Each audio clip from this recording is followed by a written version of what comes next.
let's jump right in, shall we? So you're the Sounds good. chief marketing officer of Digital River, and I've explained a little bit about what Digital River is in the end of the last session. By the way, was that a cool session or what? Yeah, it was great. It was great. It ties in really well with some of the things that we see all the time and why brands are trying to take greater control, like you said, and like Rick brought up, certainly for you and understanding who their actual customers are. Right? Yep, and folks, I did not plan it this way. It just sort of naturally came about. The good side of the astrological effect that we're experiencing. Right. So, all right, cool. So Ted, you're everything that happens after the customer clicks buy now, right? What happens then? What does Digital River do for the merchant and for the customer at that point? Yeah, so just for a quick intro to who we are, and I like how you say it's everything after the click, and I've been using a phrase lately. It's basically from click to ship, right? And we are a global back office. We help brands be able to expand and open up new markets. And there's kind of 4 different scenarios in which brands will work with us. One of them is if they're going direct for the first time, they don't have the know-how, the capability, and they'll use a company like Digital River to provide them with the core capabilities around payments, tax, fraud, and compliance, and logistics through our pre-integrated partnerships. So direct is one. The second is when a company is trying to go outside of their domestic market for the first time, trying to start to be global. So it's just part of this evolution of brands. So it can be anywhere within those 2. The third is generally when a brand has already gone global, but they may have done it in such a way that they over-engineered or under-engineered their solution. So they're looking to consolidate, create efficiencies, simplify their operations. And then the fourth is, and where people are, there's companies out there that are like us that are providers of merchant record services and operate as this selling agent, providing all these capabilities, but it's more of a black box. And so when brands want to take greater control on both the front end and the back end of their customer experience and have complete understanding of their customers' needs, that would be kind of the 4th scenario. So across that life cycle for brands across, whether it be digital or physical goods, software subscriptions, or if you're selling, apparel, we're able to support those brands in entering new markets and opening up a whole new realm of customers in a quicker, faster way without having to build all of those capabilities themselves internally. We do it for them. We've been doing it for 25 plus years globally. Okay, so when people ask me about like, okay, so Julian, what makes your content special? And I'm like, all right, take trade agreements. You hear Bernie Sanders and Hillary Clinton yell at each other. You hear about people talking about it. When something goes on with a trade agreement, every journalist raises their hands as if they've read one, and I know that they haven't. And it's evident because I've actually read these things and I know what's in them. I like things that can be explained the way that a mechanic explains a car engine. So, and I think that this is really helpful for this audience because it gets down into the nitty-gritties, because I know that you guys are in it, you're dealing with it all the time. Like, all right, so they hit the buy now button, then, all right, the docudrama zoom in to what happens. You take ownership of that object, right? And so exporter of record services and things like that. And then the chain reaction of what you guys are responsible after that for. Yeah, I'm going to apologize. I am getting internet unstable, so you cut out for a brief moment, but I think what you're asking, the nuts and bolts of what happens after the fact. So generally what let's follow the t-shirt from the factory. Dan,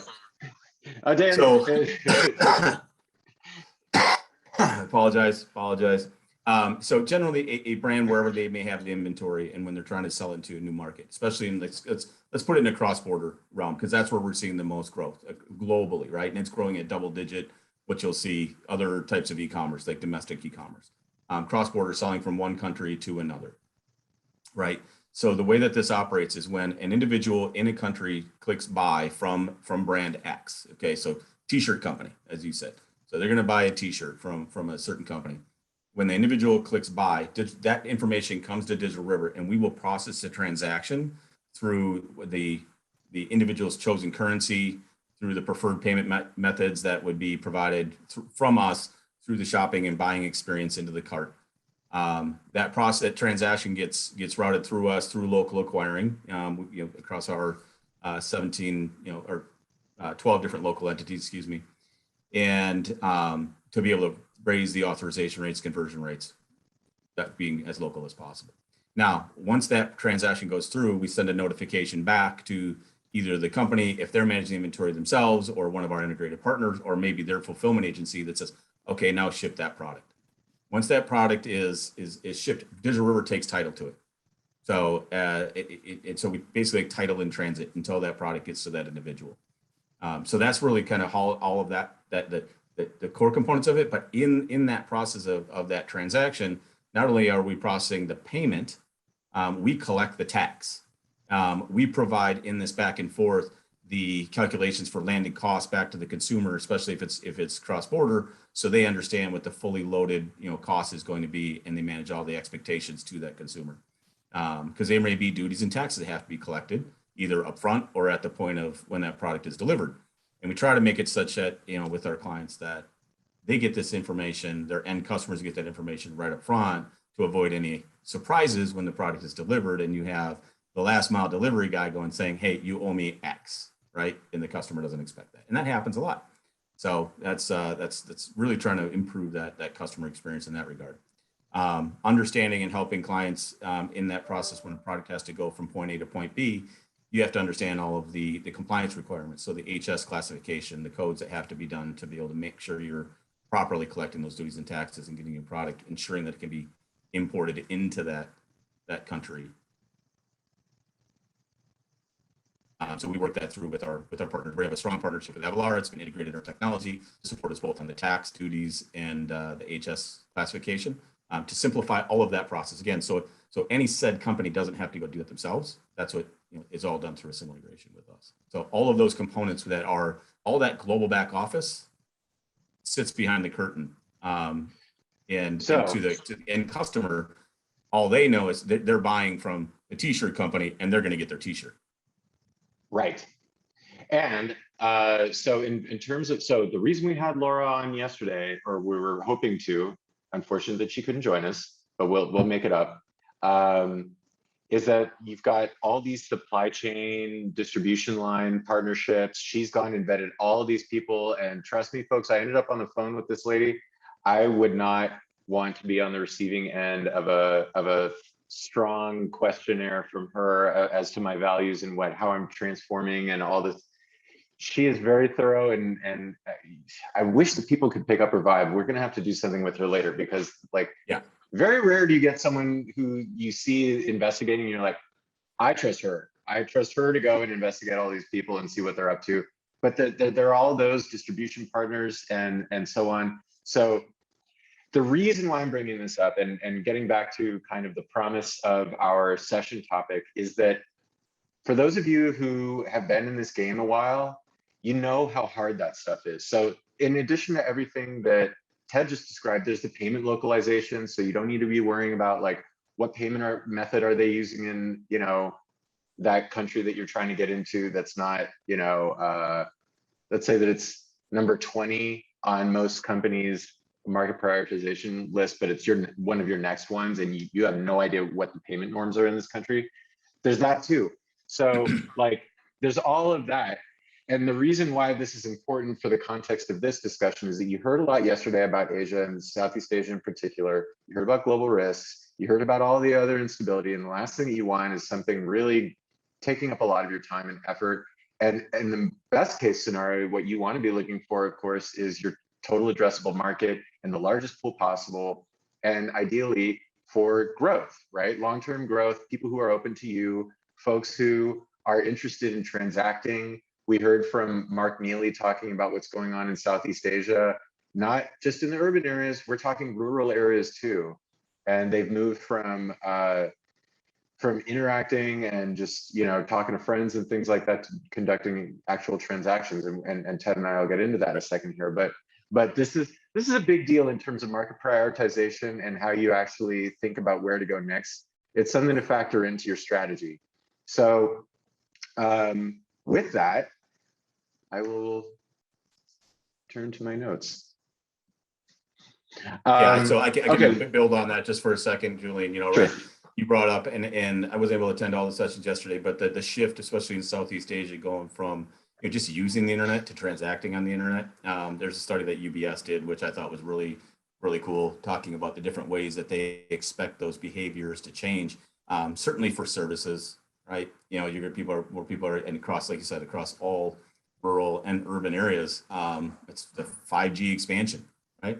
Is going to give more people greater access, and they're not using laptops, they're using mobile devices to be able to use the super apps, et cetera, to be able to provide those, whatever services, get access to the things that they want.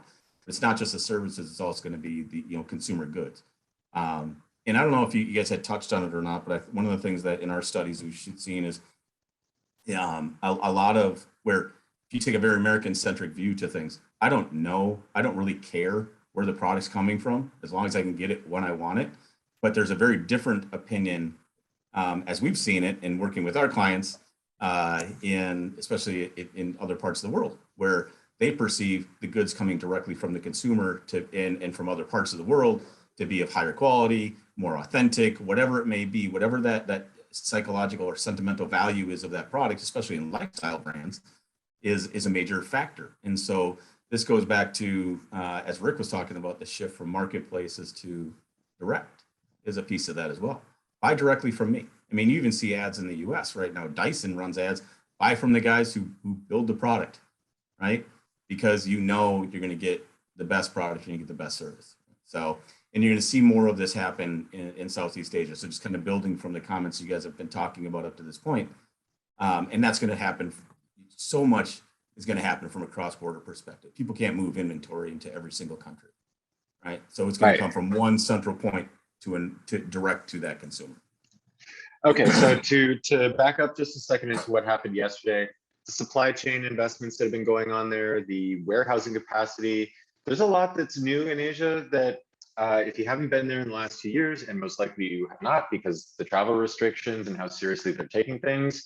So unless you work for a government, particularly a Southeast Asian one, most likely you have not been there. And there's just been a lot of change. It's always a new Asia every time I go back, but there's been just so many change vectors that, and then of course, everything that's happened with supply chain and certain geopolitical matters between two large countries that we'll get into, I think, in the next session. That has inspired and prompted some heavy investments in how things operate out there. So you've got this local capacity there. You've just got a lot of resources in that region, and folks overlook it a lot. We've been doing Southeast Asia pretty much every single time we do an annual GetGlobal. Partially because like Mark Mealy is just awesome and always down to talk, and we always get really good people on Southeast Asia, but also because it's just overlooked so much for no good reason. There's so much good stuff going on there, so much excitement, so many innovations. It's really some place to take a look at. And that is the subject of the next 2 billion concept. Now, it came out of a UBS study, and I'm always, a little bit leery of marketing. We saw what happened to the concept of the bricks. But these things are handy, right? They're handy for encapsulating something and describing a phenomenon for use. And in that case, so you just described what's going on with Southeast Asian consumers. Let's see. So Asia is a world of marketplaces, but what we just learned from Rick, and which I know that you've been paying attention to, is that that's starting to change for really good reasons. It sounds like the rationale is the same here as it was in China.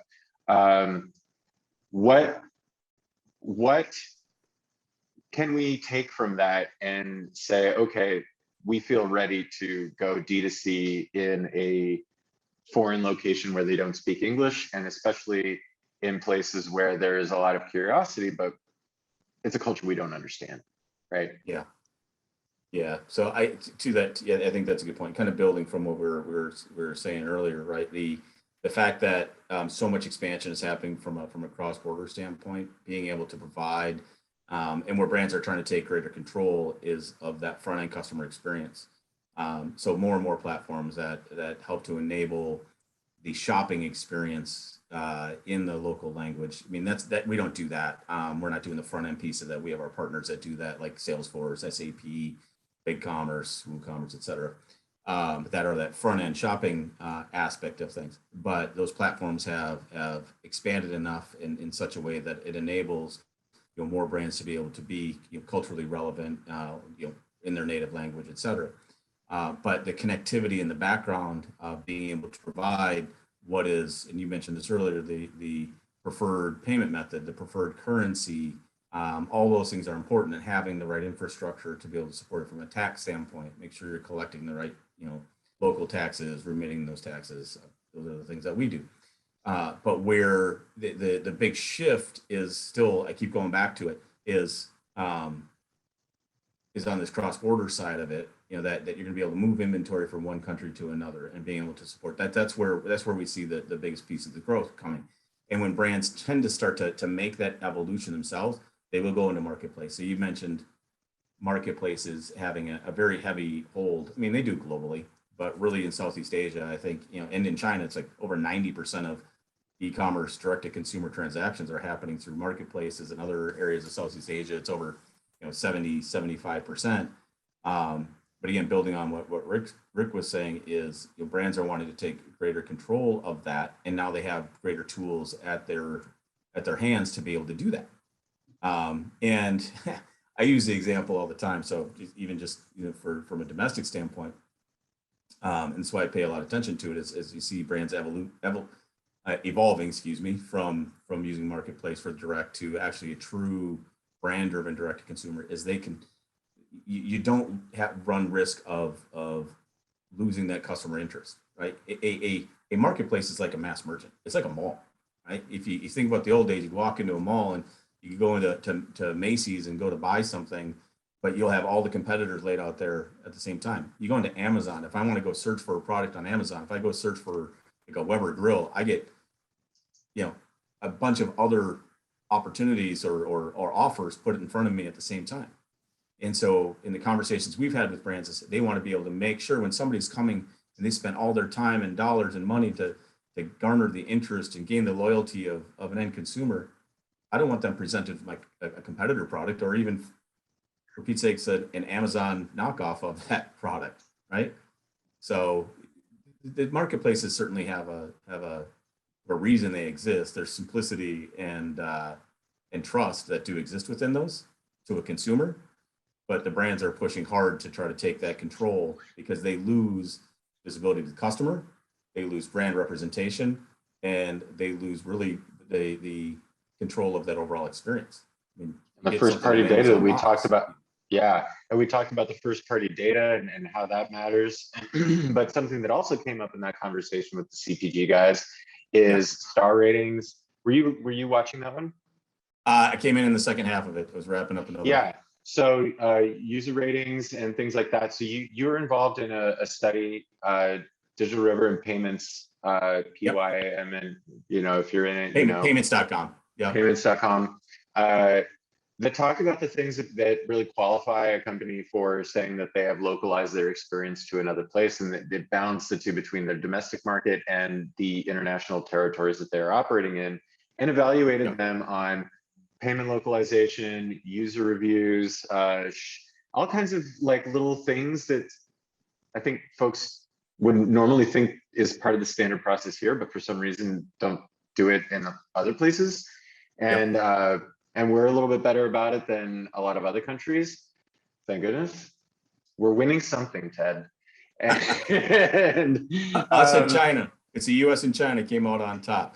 The study was focused on friction of a buying experience for cross-border versus domestic, and across a bunch of countries, across a bunch of verticals, right? That's what the study that Payments went and did. Yeah, so let's talk a little bit about that, and we'll come back to Southeast Asia in a little bit if you want, or do you want to move on from that, or do you want to get more into this? No, I think this is fine. Whatever. Yeah, because all that capacity that we talked about yesterday in Southeast Asia, all the other things, I mean, there are enormous implications for ease of doing business, particularly with sort of like an equalizer like what we just discussed. But I'll take a look at my notes for the end, and we'll get into this right now for now. So yeah, tell us about like the major areas of that study that you guys were involved in and what that means for companies as they expand beyond the obvious markets and doing the obvious things. Yeah, it was pretty interesting, and you never know what you're going to expect when you say, all right, let's go take a look at what it's like to do cross border, and you're doing a comparison across all kinds of various functions of what makes a friction free or as low friction of a transaction as possible. Everything from page load speed to how many clicks it takes to do a transaction. And so they've done some studies with us over the past years. I think the last one was probably 4 or 5 years ago, and we just wanted to see kind of how things have evolved. And so where historically it was, what people were most worried about was the speed of being able to, and how quick they could complete a transaction. That's what was one of the most important things years ago. And that was the biggest contributor to their satisfaction of a transaction, was how fast I could get it done. A few clicks as possible. Where some of the biggest evolutionary aspects that, and it really shouldn't come as a surprise, is more global commerce that's going on, and more, I could go back to the cross-border aspect, more people buying from one country to another, is using technologies like IP recognition, and not forcing the customer to go create the experience that makes sense to them, using technology to create the experience that makes sense to them. So if you're a US based company and you got people buying from Germany as an example, they should be able to come to your site. It should recognize where they're at, and display then obviously the right language. That's simple. But along with that is, what is the right, make sure you get the right currency, because 90% of people prefer to purchase in their own currency. Make sure you're providing the right payment methods, and because it's not just debit cards and credit cards that people want to use. I mean, in Germany, one of the preferred payment methods is direct debit. And if you don't provide those, you don't have those, and those aren't by default put into that transaction, that matters to them, right? Yeah. So those kind of like utilizing technology to make that experience as seamless as possible, and make sure that it feels personalized to that individual, is one of the major contributing factors that changed over time. It's not page load speed. It's not necessarily just one-click checkout. It's I want you to feel like you're trying to do business with me. That is huge. It really came out. So I worked on a special project over the summer that was about like the German experience of shopping. Folks, for someone who studied international security and nuclear weapons policy in Southeast Asia, I never thought that I would find myself being so fascinated by German processes of checkouts. But like, this is a very German experience. And so, the invoicing, they want to see like 10 pages of documentation. If there's something about the American Better Business Bureau, it's a little bit suspect. They want to see like local, authenticators and social proof and things like that. Again, going back to the social proof and the UGC concept, these are big deals. And I don't, what I saw with that project is exactly how subtle that is, and how you would just be like if you went and got on a plane and stood behind someone and said, can you open this page and try to order something, please? What you would learn from that process would be like, wow, I had no idea that anyone would even notice that, right? Like, it's just amazing. So localizing that process, you can't underestimate it. Yeah, the other thing that around to that, kind of to your point, Julian, so building off of that, is turning compliance into an advantage, not just a requirement, right? It is, even if you talk about the invoicing and they want all this information, but it's pretty amazing how self-policing the consumer has been to the industry, or to our industry anyway, in e-commerce, of being, if you don't have the right checkboxes, you don't have the right things in place from a compliance standpoint, they will let you know, or they will let you know through the authorities. So this is an extremely German thing too. I've come to find out. Yes. Yeah. Letting you know that you are not compliant. And that's not to knock the Germans. I love, my last name is German. I'm German Swiss, but it's a very funny thing. But yeah very, very German. But so what are the the other key territories that you guys sort of equalize out with all the, I mean, yes, there's all the payment localization that makes life easier for so many companies. There's all the other things that you've mentioned here that in the context of Southeast Asia, especially with everything that we covered yesterday, that's one of the reasons why we focused on this with Southeast Asia and how much, you know, depth there has been with internet penetration, smartphones and mobile and rising incomes, and what the total addressable market situation looks like there and the ability to access that market due to all the investments in supply chain and distribution, but also, you know, technologies like these. But taking those concepts and all of that we just described there into other territories, like what else do you equalize when you take out the compliance section, the payment localization, all the everything that a company would just look at and say, wow, I've got to bake all of this into my market access strategy. Like, this is just way too much. I can't do this on my own. We're just gonna have to stick to Australia or something, right? So what can companies now, once that's taken off, start to explore? Yeah, so really, it's how do they? I mean, there's so much you can say within this, I guess. I mean, because there's so many different areas that we support. As I said, there's 12 different entities that we use for local transactions and registrations from a tax perspective, be able to help brands be able to move their goods out of that country. We're working on some things there to make that even broader. So I'll save that for maybe the next time. But you know, when there's, I talked about the different scenarios at the beginning, but you know, companies that come to us want to be able to focus on what they do best, which is building their product, marketing the product. They don't want to worry about the global back office, and they just want to know, I want to be able to sell my product worldwide. How do I do that the cheapest, fastest, easiest way? You know, the other scenario that we run into is really large multinational brands that have historically used like marketplaces or, you know, other, they may redirect you if they have a commerce or a website, which everybody has a website. They'll redirect you to other channels to be able to purchase, right? I want to buy from DeWalt as an example. DeWalt's going to send me to go buy that replacement part I want, Home Depot or, you know, Lowe's or something like that. So, but as they go to shift and they start going in this direct, it might be strategic for them, but it's a really small percent of the total business. And having the expertise or it's just not part of their core competency, I would say, for managing payments, tax. There's the fraud aspect, which we haven't talked about really at all, of knowing. But you know, huge what if you try to get on a plane to certain parts of the world and your bank starts telling you weird things when you land. Yeah. Right. The fraud aspects of it, you know, how to control for all the denied parties around the world, things like that. It's just not a core competency of theirs, and they don't want it to be.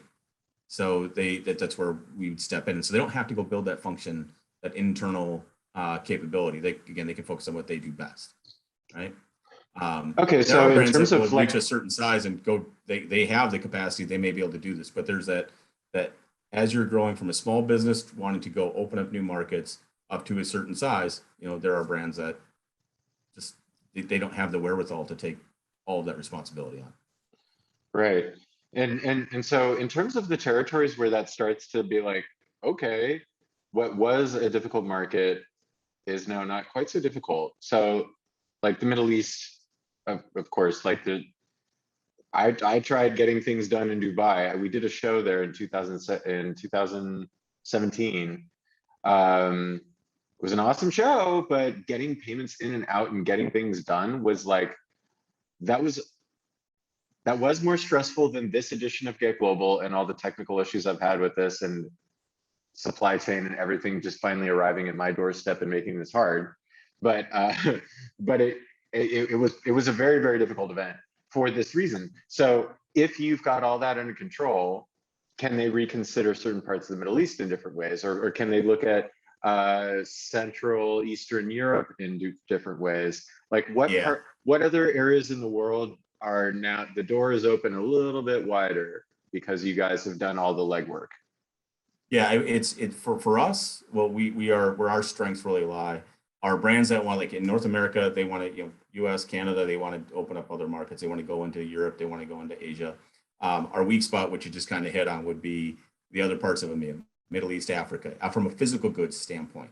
Okay, Mhm. from a digital goods, if you want to sell software, it's unless it's an embargo country, it's basically from anywhere to anywhere because you don't have the same duties, taxes, border restriction challenges of moving goods, and that's where the challenge lies. But where we've focused a bunch of our energy and around being able to open up and be able to better support markets is Southeast Asia, really specifically right now for companies that have inventory or manufacturing in Japan, inventory manufacturing sitting in China. There's some others that are coming, but being able to move that product, wherever your headquarters are at, but being able to get that product out and going from pallets to parcel. I'm talking about, we don't buy pallets of, and we don't work with large movement. This is all direct to consumer, and I see this as an opportunity to help offset brands with the supply chain challenges, which you guys have talked about, not just not on the manufacturing side, but how do I get my good to the end consumer rather than having stuff sit on in a container on a ship waiting to be unloaded to get into a shelf. We have clients that are moving product very fast through other, through air, Existing right? infrastructure. Yeah. That's one of the reasons why I dwelled so much on Southeast, not just because Singapore EDB is involved and not because you want, like the arrangement, all these things just kind of like ended up working out because I think that people think about Southeast Asia a little bit incorrectly. Like they don't know how much economic vitality is there, how much is going on. They sort of, their neighbor gets all the credit, they don't think about all the standards that exist. And if you guys were watching yesterday, I know that talking about standards is just not exactly sexy, but when you go there and you realize that, okay, I can go into this country, same as the next country that I just got into, same rules, same everything, starts to feel pretty sexy, right? And Southeast Asia has that because of the ASEAN agreements and those bodies that arrange those standards. It's a very interesting diplomatic scene where they like to move things forward. And lots going on in privacy. So there's a lot that unites that territory in ways that even if it is culturally and linguistically diverse, the underlying infrastructure makes it a lot easier than you might expect in certain regards, especially in these compliance and things like that. So any parting thoughts? We're going to cut over to Frank Lavin and Craig Allen to talk about China in a little bit here. But what do you see going on in the near future? And what else do you want to make sure that we know? We touched on it quite a bit, but I'm going to pick on, I just use Amazon as the example, right? I do think we're entering a phase where, or in a near future where I'd say post Amazon world, Amazon's not going away. Alibaba's not going to go away, but it's how do brands take that evolution beyond the marketplace to get that real control and direct relationship and understanding of their customer. We're seeing that globally. I think even the platforms are starting to recognize that as well. You can see that with some of the things that Amazon's working towards, that they want to make sure they can use the infrastructure they have to support brands in those direct channels as well. I think we'll continue to see more of that. And then always, and it's hard for me in any of these, I don't bring up that the constant changes of regulations, taxes, and compliance. That's an ever changing, ongoing challenge that every business has to face. We have to just face it ourselves. Luckily, we just have a global team that has their ear on this thing all the time. That's our job, and we have to do it for thousands of clients today. So that's why we got to make sure we're staying close attention to it. But we'll continue to see that, especially the digital service tax growth. Governments want their money, and they're going to do whatever they can to make sure that they get it. So, but yeah, I think those continued evolutions. I think you'll see more growth away from just using marketplace as brands use that for their direct to consumer channel, even some of the largest brands in the world. I think we're going to have to do more on this about exactly what's at the disposal and the utility of DSC brands, because I'm getting hit up all the time on Instagram about this stuff. And it was before I even started programming this. I mean, like, people didn't know. I didn't if you follow me on Instagram, I don't follow, that's my personal life, you know? But, and I know for sure, you know, like, no, they are out there fishing because they know that D2C brands are hot in LA. There's a lot going on here. And it's just a really interesting space right now where there's just so much. And it's part of these phenomena that I've been caught, you know, banging on about in my newsletter with you guys. And thanks for like tolerating how much I've been sending. Folks did well during the pandemic, you know, in e-commerce. Unfortunate times to be doing so, but it really did push everything into digital, and we learned a lot about older demographics. Folks got flushed with cash. It's getting eroded right now with supply chain costs and inflation, but folks are thinking about where to hire, what to do, how to transform, the functions that they need to build, all of that, and the infrastructure that they'll need. I've talked to a few really hot up and coming D2C brands here in LA, and I've been like, hey guys, I've been doing this a while. You might want to like check in on what they're doing. They're like, oh yeah, no, we're doing great. It's like, all right, I'll see you guys soon. Let me know usually when great the, usually great in their domestic market. Once they start to, you know, go outside their domestic. I know how to sniff them out. So the reason I pitched it is because I saw in a few of these folks that they're having trouble with asking questions from international orders, and that was a signal to me. I was like, okay, I know where you guys are. You might want to come and check out GetGlobal. Let's hang out. And they were like, no, we're doing great. We've got these great influencers. I was like, yeah, but you're going into those foreign markets. You might want to come and check us out. And they're like, no, we're doing great. I don't know why we need to go to a conference. Well, folks, so let me know when the Germans start showing up and telling you about compliance issues and what you have to tell them. And I'll send them to Ted. All right, perfect. Ted, well, thanks, Ted, thank Julian, you so much. and this is great. Yeah, thank you, and thanks to everybody that's on here and everybody else that's been contributing throughout this thing. It's been great, so appreciate it. And I hope you feel better. Thank you so much for fighting that and talking to us. And we'll catch up real soon. And and I'll cut over to Frank and Craig. Thanks a bunch, Ted. All right, take care. See you.